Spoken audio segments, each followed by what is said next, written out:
Welcome, everybody, to the Winner's Circle Sports Betting Podcast. My name is Ross Benjamin of rbwins.com. My two regular guests and my buddies and great handicappers, Mr. Sean Higgs from winningfreepicks.com and also Jesse Shule from jesseshule.com. Both of these gentlemen, if you were with us yesterday, gave us winners as Jesse had the Baltimore Orioles plus 102, and they won by a couple touchdowns against the New York Yankees, 14-1.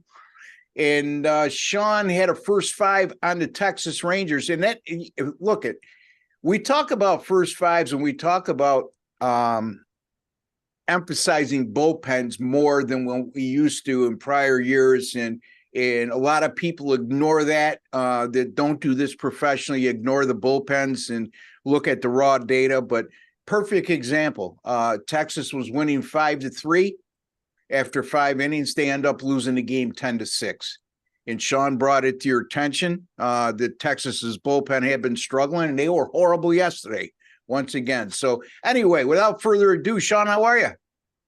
Pretty good. Yes, it's a nice Texas win for everybody yesterday. I had a winning day on the sites. Nice little run I'm on. I think 13-4 the last 3 days, so I'll take it. 13-4 with a few dogs in there too. Yeah. You know, I know we have to bring up the streaks a little bit, but you know me, Jess, I don't want to bring down the rain on me. It's just kind of like, here we go, just kind of grind it out. I'm happy I'm winning a little bit, but let's one day at a time. Because somebody's gonna be like, oh, I brought your thing and you went 1-3, or what happened? You know what? That's your and what I say to that is that's your fault, sir. Because if you would have trusted me over the long haul, you would have been in on the 13-4. I'm not going to go 13-4 all year long at that pace anyway.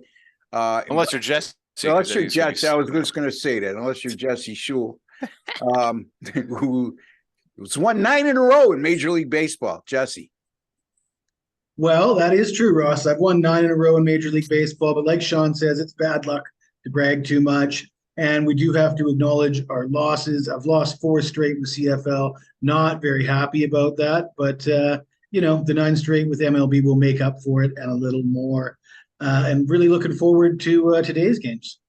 Looking forward to them as well. I really like this card today. I went 1-2 yesterday. I did not learn my lesson. I trusted the fact that Eovaldi was going to pitch into the 6th or 7th inning. He did finish 6 innings, but he was way up there. He gave up 3 earned runs, not as sharp as he was, and the Texas bullpen killed me, as we alluded to. And then I had the Arizona and Mets game over 10. That was 7-0 after 3 innings. The Mets left the bases loaded had the bases loaded, nobody out in the 8th. They didn't score. Arizona was shut out for the first time. So, one of those picks, I'd make the same pick again tomorrow. And I did cash in like Sean did yesterday with the Philadelphia Phillies, who remain red hot. And we'll get to that later. Right now, we're talking Major League Baseball free pick. Ross, real fast with the so Eovaldi, like I said, man, the walks, 4 walks. Yeah. Whether him or anybody else, walks come back to kill you guys. Yeah. They come back to kill you. Yeah, because his pitch count was up to 88. He was up to 80 at the end of 4. He did manage to go 6 innings, but he did leave with the lead. But the bullpen, again, failed Texas. And I don't know, with a bullpen like that, they're going to have to make some moves, Sean, at the deadline, because there's no way we could take that team as a serious contender, despite the record right now, despite their offensive ability with that bullpen. I agree. How about Ohtani? You get an extra bat and you could slide Dane Dunning back into the bullpen. Yeah, there you go. Wishful thinking. You never know, though. Yeah, we've seen stranger things happen. Anyway, we're going to be covering, Jesse will be covering the red-hot Cincinnati Reds and the Milwaukee Brewers. Good matchup there in the NL Central. And NL Central. And Sean will be covering the Baltimore Orioles, who are now just 4 games behind the Tampa Bay Rays.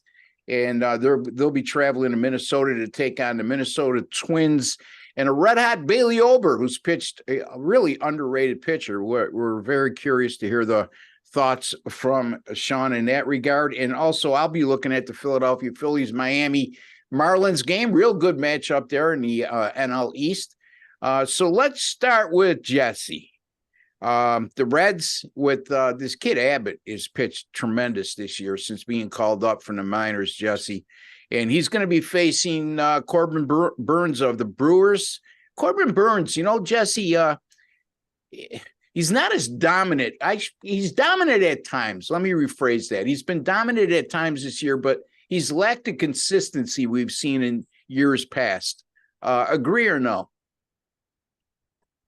Ross, he's the ace, man. He won a Cy Young Award. Yeah. He's got that brand name. I'm sure there's going to be people looking to bet Milwaukee today just based on the fact that Corbin Burns is pitching. But yeah, the numbers just aren't there. He hasn't been the same pitcher, not just this year, but last year as well. And for that reason, I'm going to be looking to go against him in this game. Okay. So in your analysis on the game and your pick. Analysis. Geez, you're pushing it, Ross. All right. Well, so the Reds are in first was that place. your analysis? I don't, again, I don't want you to create analysis if you don't have it, but go ahead.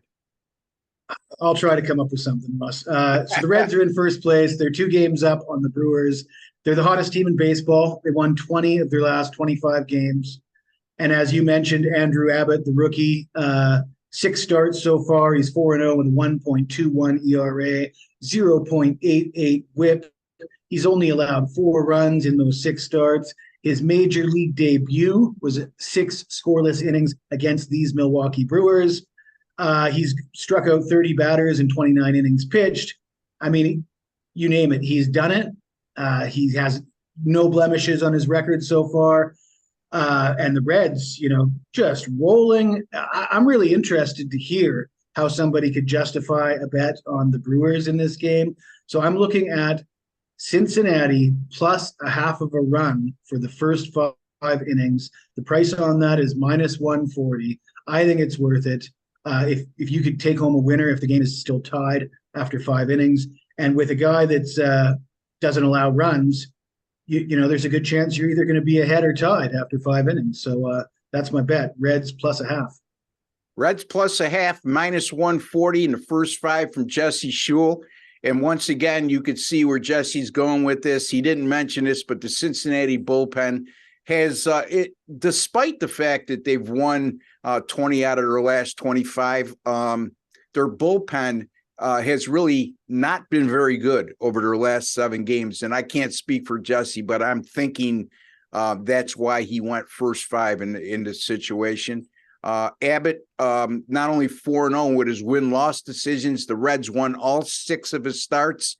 Very impressive, averaging over 6 innings pitched per start. And he seems to be getting better, if that's possible, per every start. And Sean, any take on this game? Yeah, well, let's start with Burnsy. I don't know if it's part of he's just depressed for his arbitration thing over, the winner. They're like, well, it's, you're really not that good for us. They basically said he caused them the playoffs, not their terrible lineup. But maybe he's hurt or something. I mean, 7 of his starts, he can't get it out of the 5th inning, which is, it's not like he's going 5 and striking out 10 every game where you figure the pitch count's up there. So, again, it's Reds. I like Reds full game here just because of 20-5. They're winning. Doesn't make a difference. Yeah. Bad bullpen. They still find ways to win games. I understand that. And you got the Brew Crew in off of a crazy series versus the Cubbies, right? Actually, like 6-5, 9-7s, 8-7, whatever. A lot of craziness there. So maybe, we see the Reds hit whoever teams throw out there. So you're going to have a tired bullpen. Yeah, give me the Reds a little. Again, how about the respect on the Reds finally, right? They're getting a little respect now, plus 110. Before you're kind of like, they'll kind of start falling off. No, I don't know. I don't know about this. I think they need another pitcher, but excited about the Reds. Good for Cincinnati. Cincinnati Red Hots because they're won 5 in a row, I guess you could call them. And I agree with Jesse. I think that the name Corbin Burns against the Cincinnati Reds, who haven't been very good in recent seasons, and Burns against even though we know Abbott has been terrific since coming up to the minors, he's not a big recognizable name among general public betting. So I think you might be able to get you're going to get a good price, I should say, and a good betting value there, because to me, with all things being equal, I just think that this is more like a pick'em game than Milwaukee being minus 125. Anyway, let's get to Sean. The Orioles with Cole Irvin on the mound, who's really struggled this year. Orioles coming off that big 14-1 win over the Yankees. Once again, Jesse had that as a free pick on the show yesterday. They're going to be taking on the Twins in Minnesota at Target Field. Bailey Ober on the mound for the Twins, Sean. He's vastly underrated. Not a lot of people are going to let's put it this way. He's not a recognizable name. He's not a brand name like Corbin Burns, like Jesse alluded to. But look at the guy's numbers. 13 starts. 11 of those games have gone under the total. And a majority of the reason why those low-scoring affairs occurred with him on the mound is because of his performance line. So I'll let you take it away, Sean. Yeah, doesn't give up hits. He has a 205 batting average against, a .95 whip on the season, a sub-3 ERA. But let's, besides Ober real fast, let's just talk about him, Sonny Gray, and Joe Ryan for Minnesota. You have three guys. This is really, I think, that statistically one of the top pitching staffs in baseball, and they're a 500 team. Like that, what contributes to the offense that is a miserable strikeout. I mean, it makes the Yankee offense look like it's a 300 hitter crew top to bottom. These guys strike out like nobody's business. But yeah, Ober's numbers fantastic. But I don't know. Do I want to lay 150? Probably not. And Cole Irvin, he came over from Oakland. He was 9-13 last year with a 4 ERA. Not terrible. You're on Oakland. That's the year before that, 10-15 again, 4.5, something like that. You figure you're getting a nice 4 starter. He's been brutal. He's just been flat out bad coming here. Maybe it's Camden Yards. Who knows? I'm going to look at actually here, though, a no at bat. But I was thinking run line, but I guess can't trust Minnesota. Although they beat up Kansas City, that's fine. These guys played each other last week. The games were 2-1, 1-0, and there was an 8-1 game in there. So hits and runs are going to be at a premium, especially with Ober. No at bat bottom 9 for Minnesota is minus 115. So Ober's going to do his thing, goes 6+7. If it's going to be low scoring, fine. I think we have enough power and bats in the lineup to strike Irvin because he has just been bad on the road, like a 5-something ERA, bad. No at bat bottom 9. Again, we get a little fun in here sometimes. We do first fives, and Jesse, NBA's like correlated parlays, win first half, win game. I'm going to go on no at bat bottom 9 for a minus 115. So I think Twins win. It's better than laying 150. They don't need to bat in the bottom 9. They should get it done in regulation, I guess we'll call it. Okay, so you're that's a new one for you, Ross. No at bat bottom 9. I've been boy, you guys. Anyway, explain it to the audience. If I don't understand it, chances are a lot of these people out there don't understand. I don't make those types of bets. So anyway, you know what though, Ross? I noticed people would come into midday money last year. We were talking like hockey, and I'm like, I can't lay a 265 in hockey. What are you guys doing? Is it puck lines for? And like, no, regulation is bet. Talk about like a regulation bet where kind of chops the odds in half. So and let me ask you a question, Higgsy. Instead of acting real fancy and saying no bat bottom 9, why don't you just say you like Minnesota in regulation? Make it not the same thing, Ross. Why? Because the bottom of the 9 is regulation. You can win a game in the bottom of the 9th, and you'll win in regulation. But you actually have to be leading heading into the top of the 9th to in order to be able to cash this bet. So you're not hitting bottom 9. You could tell I'm old school, folks, and that's okay. That's why this program's great, because you have geniuses like these two, and I mean that come up with creative ways to win, and they do win. So this is taking me. I'll tell you what. I'll give a shout out to our guy. We all know Detroit Lenny. He was like big on these things. I'm like, no bet bottom line, Detroit. What are you talking about? And it's kind of like the regulation, and I'm not like that. Like I'm kind of like setting. I'm a side total.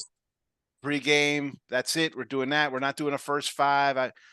But sometimes I've thrown a couple of these out, and I think it's going forward. I kind of like it where, listen, I'm a run line plus money guy, right? We make jokes like, the total's minus 1. I'm not doing that. I'll lean towards the under.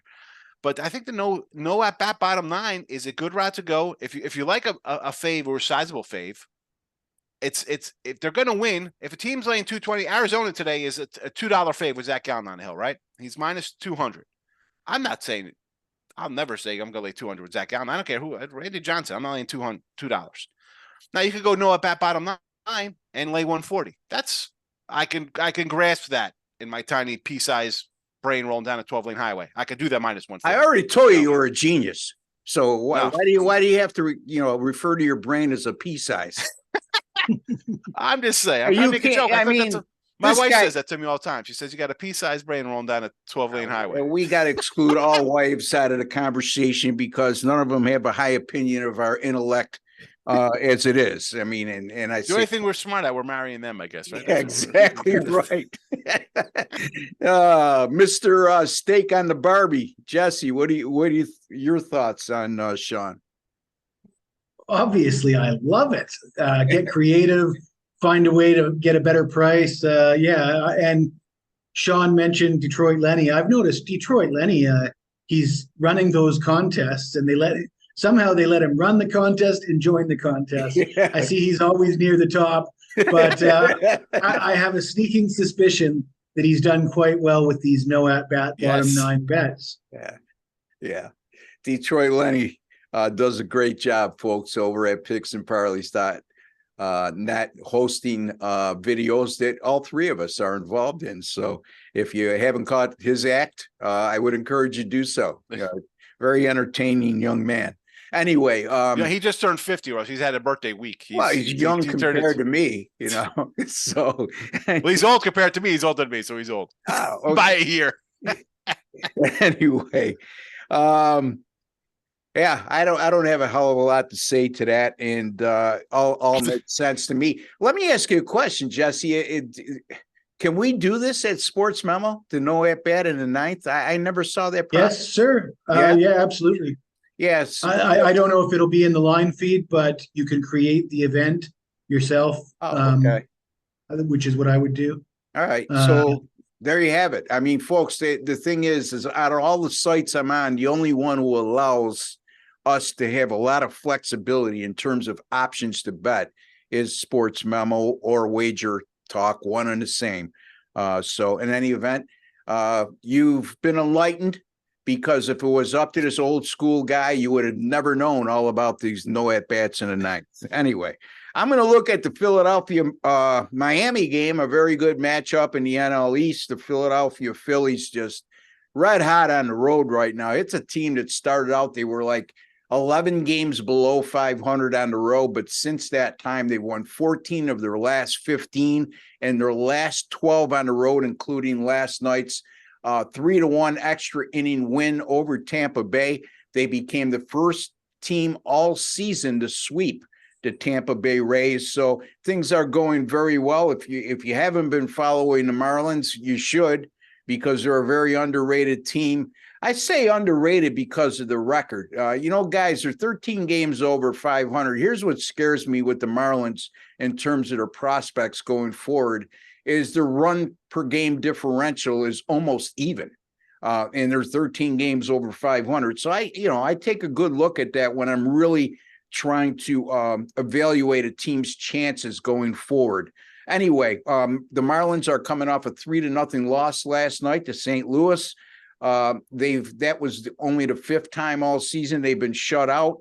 The last 4 times they've been shut out, they followed that up by going 0-4. They are 51-38 on the year, but just 11-12 versus NL teams with winning records. They've really feasted on the weak in the NL and also against the American League. They're 13 games over, specifically speaking, 20-7 against American League teams, which, again, I don't put a lot of emphasis in that either, guys, because it's not like the old days where when you went to the National League Park, the American League team had to have the pitcher hit who didn't hit all year. And the National League teams are used to that style of play. So, but in any event, it's worth noting anyway. The Marlins bullpen has struggled. 6.23 ERA over their last 7. And they're going to send their so-called ace on the mound, Sandy Alcantara. I really like Sandy Alcantara, but boy, oh boy, he's been consistently not very good this year, if that's such a phrase. A 5.02 ERA in 17 starts. He has moments where he looks like the pitcher we saw a year ago, but most times than not, he's given up a lot of runs, and he hasn't really gone deep into games like he used to last year. Wheeler for the Phillies will get the start, and he's had one start against Miami this year. It was a good one. He allowed 1 earned run in 6 innings pitched on 3 hits. And the Philadelphia bullpen, that was such a maligned unit for the last few years. How about the last 9 games? They've given up 0 earned runs. That's 0.00. So you get a lead. If you fall behind, I should say, on Philadelphia in the late innings, it's going to be awful difficult to come back on this team based on just what I said. And also Philadelphia this year, right now they're a -125 favorite. And the Phillies, for what it's worth, are 13-2 this year as a road favorite of -125 or greater. I'm going to lay the number here. The Philadelphia Phillies, who are behind the Marlins in the standings by 2.5 games, they're playing on the road. They're going against Miami's so-called ace, and here they are as a $1.25 favorite over Miami on the road. I'm going to take Philadelphia here, guys, -125 over Miami. Jesse? Love it, Ross. Love it, love it, love it. I'll be fading Alcantara for the rest of the season unless he really turns things around, especially if the bookmakers continue to give him as much respect as he's getting here. Yeah, I mean, it's Alcantara, Sean. He's the kind of guy you keep saying, well, he's eventually going to throw a gem, and it steers you away from fading him. But by the same token, it's like going all in and trying to catch an inside straight on the river card. Is it possible? Yes. Is it probable? Not very much so. Your thoughts on this game? Yeah, listen, I'm with you on the Phils. Red hot. 12 straight on the road, 3 straight wins. You mentioned the bullpen. How about a 0 bullpen average? And they just played an extra inning game where they put a fake guy on second base to start the inning, and they didn't score any runs with a fake man on second. So they've turned it on. And Alcantara, totally up and down. And like you were saying, when's he go pitch good? Well, I say in the show, like, you hope in one hand, you poop in the other. Yeah. What's going to fill up first? You know what I'm saying? You don't bet on teams being bad and then, well, they're due. But it's not due to turn around. Fine. He could come out and pitch again. He could go, would it shock any of the three of us if he goes A+, 3 hits, 11 Ks? You're like, oh man, he's back. Maybe he just needed a, whatever. That's not going to shock us. But the way he's pitched, no, you can't. I don't +115. I'm not looking to take a guy who hasn't pitched well at a short price like that. No. Yeah. Phillies. And you mentioned the Marlins bullpen. Let's be honest. You get beat up by the Braves, Yeah, it's going to see how the numbers. Yeah. Let's see how they respond the last game against St. Louis, whatever. But the thing, and you mentioned run differential, and I'll mention this, and then I'll be quiet.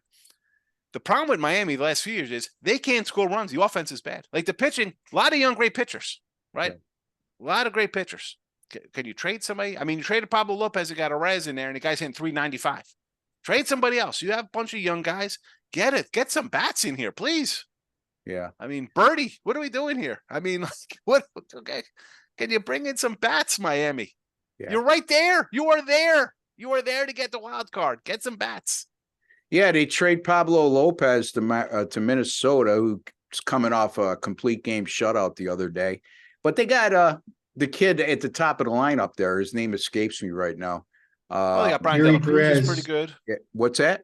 Oh, I thought you were talking about Ariza. Yeah, well, that's who they got back at trade. But yeah, they got him. Brian De La Cruz is pretty solid. Jorge Soler is having a good year. He's an underrated veteran. That guy had 40-some homers 1 year. Well, he's got 22 or 23 as we speak right now. So he's on pace to do that again as well. But in any event, those are our plays for today. And we're going to go over them again real quick. Sean's going to tell you who his free pick again is today. And then he's also going to tell you what he's got coming up. All right. Free play today in the video. We're going to go no at bat bottom line for the Minnesota Twins. -115.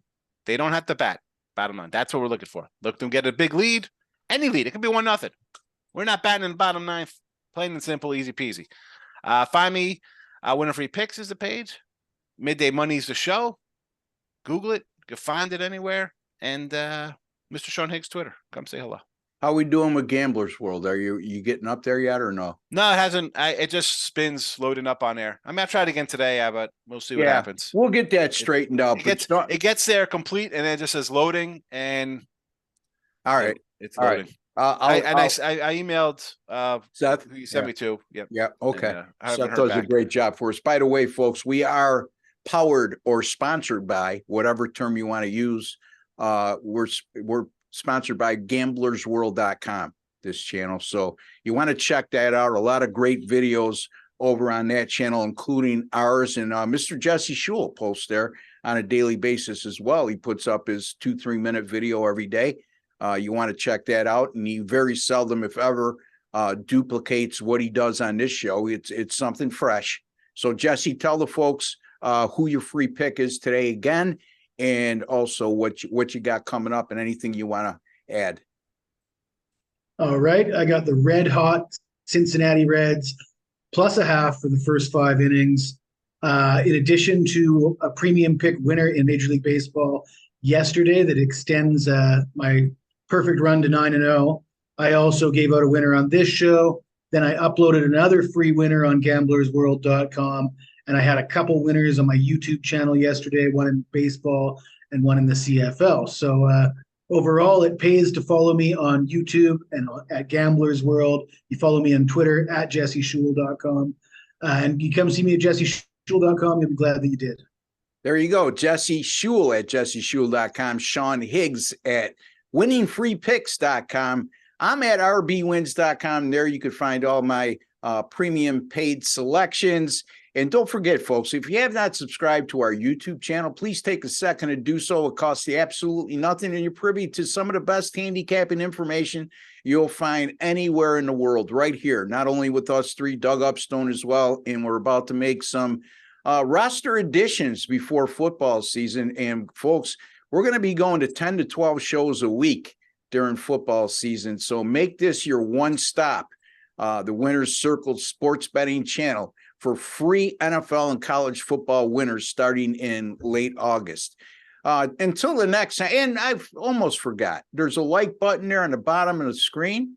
And Jesse's going to very lightly tell you exactly what to do with that like button.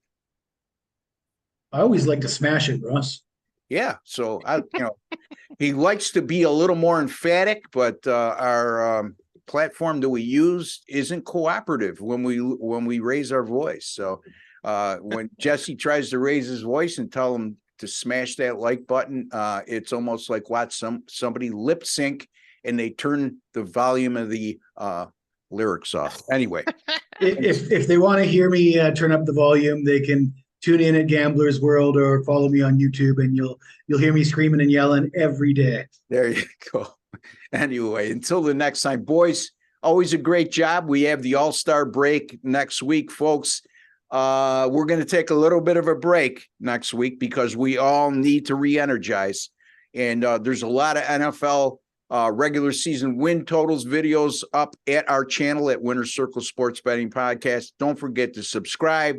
And also, don't forget to hit that notification bell so you'll be immediately notified upon any of our podcasts going up on this channel. Until the next time, we like to wish each and every one of you to have a very, very good weekend. For Sean Higgs, Jesse Schul, and Ross Benjamin, take care and God bless, folks.